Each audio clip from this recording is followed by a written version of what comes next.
नाज़रीन, क्या आप जानते हैं कि मुस्लिम वर्ल्ड के कौन कौन से ताकतवर रहनुमाओं को आलमी ताकतों ने अपने मुफादात की खातिर मरवा डाला? कौन सा मुस्लिम हुक्मरान अमेरिका इसराइल के लिए कितना बड़ा खतरा था और फिर इन्हें एक एक करके कैसे रास्ते से हटा दिया गया? तो आज की इस वीडियो में हम आप लोगों को लियाकत अली खान से लेकर ईरानी सदर इब्राहिम रईसी तक मुसलमान हुक्मरानों के दर्दनाक अंजाम की कहानी सुनाने जा रहे हैं, लिहाजा वीडियो को आखिर तक जरूर देखें। लियाकत अली खान। कायदे-आज़म मोहम्मद अली जिन्ना के जानिसार साथी नवाबजादा लियाकत अली खान ने क़याम पाकिस्तान के बाद वज़ारत उज़्मा का हलफ उठाया। करनाल के नवाब घराने के चश्मो चराग लियाकत अली खान नौज़ायदा मुमलिकत पाकिस्तान की तामीर और तरक्की के लिए अनथक मेहनत करते रहे, लेकिन शायद खुदा की तरफ से बुलावा आ चुका था। पाकिस्तान को बने अभी 4 साल ही गुजरे थे और साल था 1991 का। अक्टूबर की 16 तारीख और मंगल का दिन था। रावलपिंडी के कंपनी बाग में वज़ीर-ए-आज़म लियाकत अली खान तकरीर करने माइक पर आते हैं और अवामुन नास से मुखातिब होते हैं। बरादराने मिल्लत,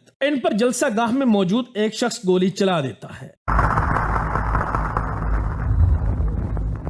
बरादराने मिल्लत।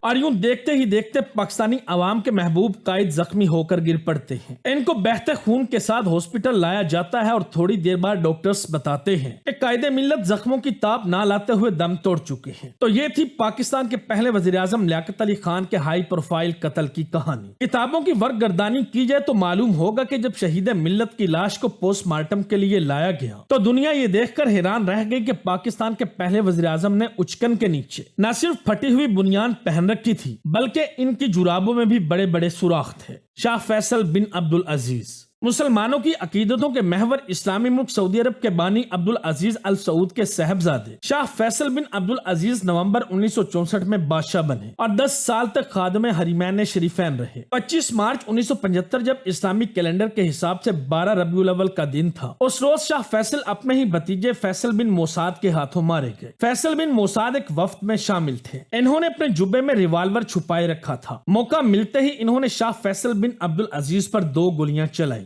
जिससे शाह फैसल बिन अब्दुल अजीज मौके पर ही दम तोड़ गए और कातिल को मौके पर ही दबोच लिया गया। 18 जून 1975 के रोज इसका सर कलम करके सऊदी अरब के दारुल हुकूमत रियाज के चौक पर लटका दिया गया। यहाँ मैं आप लोगों को बताता चलूं कि इस्लामाबाद की फैसल मस्जिद और पाकिस्तान के टेक्सटाइल सिटी फैसलाबाद का नाम शाह फैसल बिन अब्दुल अजीज अल सऊद से मंसूब है। कर्नल मऊअम्मर कज़ाफी, जुल्फकार अली भुट्टो के जाती दोस्त कर्नल मऊअम्मर कज़ाफी 42 सालों तक अरब जमहूरिया लीबिया के स्याहो सफेद के मालिक रहे। कर्नल कज़ाफी का शुमार अपने वक्त के ताकतवर तरीन आलमी रहनुमाओं में होता था। ट्यूनिस से शुरू होने वाली अरब स्प्रिंग ने लीबिया को भी अपनी लपेट में ले लिया। तो फिर अक्टूबर 2011 में कर्नल मऊअम्मर कज़ाफी अचानक गायब हो गए और फिर अचानक टीवी चैनल्स पर ब्रेकिंग न्यूज चली कि कर्नल कज़ाफी को बागियों ने अपनी हिरासत में ले लिया है और यूं इन पर तशद्दुद कर करके इनकी जान ले ली गई। जब कर्नल कज़ाफी को कत्ल किया जा रहा था तो उस वक्त इनकी जुबान पर यही अल्फाज थे कि मैंने तुम्हारा क्या बिगाड़ा है। नाज़रीन, याद रहे कि लाहौर का कज़ाफी स्टेडियम मऊअम्मर कज़ाफी के नाम से मंसूब है।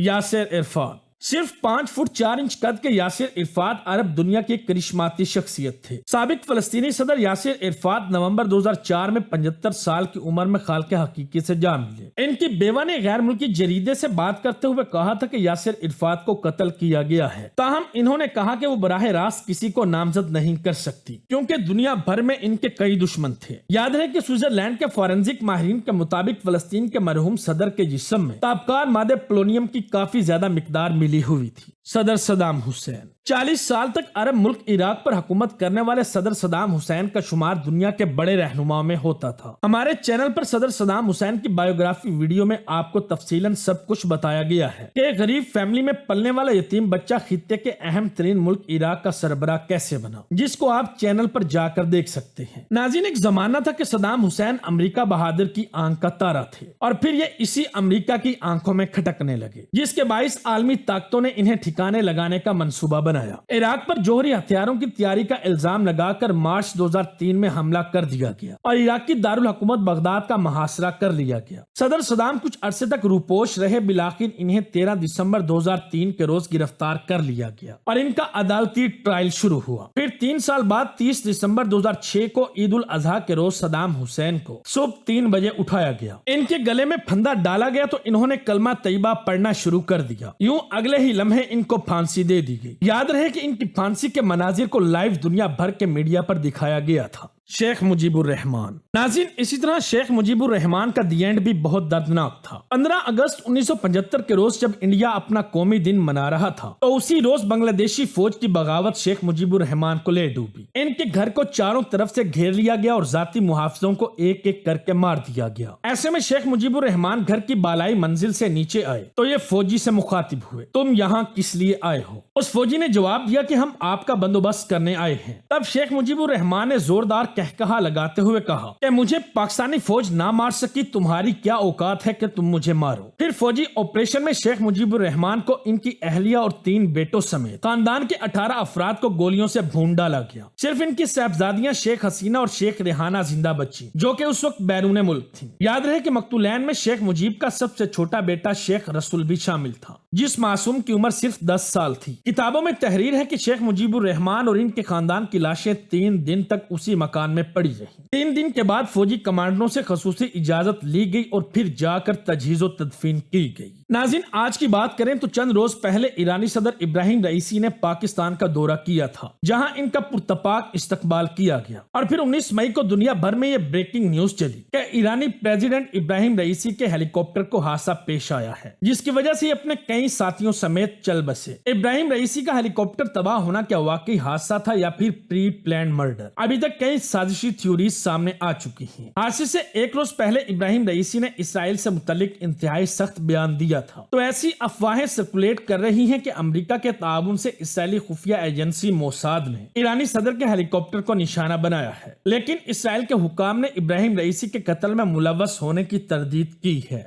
नाज़रीन, ईरानी सदर वो पहले हुक्मरान नहीं जो फजाई हादसे का शिकार हुए हैं। इससे पहले भी कई हेड ऑफ स्टेट्स इसी तर्ज पर दुनिया से रुखसत हुए। बात कीजिए पाकिस्तान की तो 17 अगस्त 1988 को जनरल ज़ियाउल हक अपने साथियों और अमेरिकी सफीर राफेल के हमरा C-130 त्यारे में सवार थे। अभी त्यारे को उड़ान भरे 10 मिनट ही गुजरे थे कि 4:30 पर त्यारा क्रैश कर गया। और फिर पीटीवी से खबर नशर हुई कि चीफ ऑफ आर्मी स्टाफ और सदर पाकिस्तान जनरल मोहम्मद ज़ियाउल हक का त्यारा बहावलपुर के नजदीक क्रैश कर गया है। तबाह होने वाले C-130 में सदर जिया के अलावा जनरल अख्तर अब्दुल रहमान, ब्रिगेडियर सदीक सालिक और अमेरिकी सफीर आर्नल्ड राफेल समेत कई आला शख्सियात सवार थी। जनरल मोहम्मद ज़ियाउल हक का त्यारा हादसा अभी तक एक मुअम्मा है। कुछ लोगों के नजदीक इसके पसे पर्दा अमेरिका था तो कोई कुछ और ही कहता है। हमारे यहाँ सोशल मीडिया पर ऐसी न्यूज चलती रहती है कि सदर जिया के जहाज में रखी आमों की पेटी में बम नस्ब था, जिसकी वजह से यह फजाई हादसा पेश आया। नाज़रीन, आप लोगों की इन तमाम तर आलमी रहनुमाओं की हादसाती अमवात के बारे में क्या राय है, कमेंट करके जरूर बताएं। उम्मीद है हमारी आज की ये वीडियो भी आप लोगों को जरूर पसंद आई होगी। वीडियो अच्छी लगे तो दोस्तों के साथ फेसबुक, व्हाट्सएप और दीगर सोशल मीडिया साइट्स पर भी शेयर करें।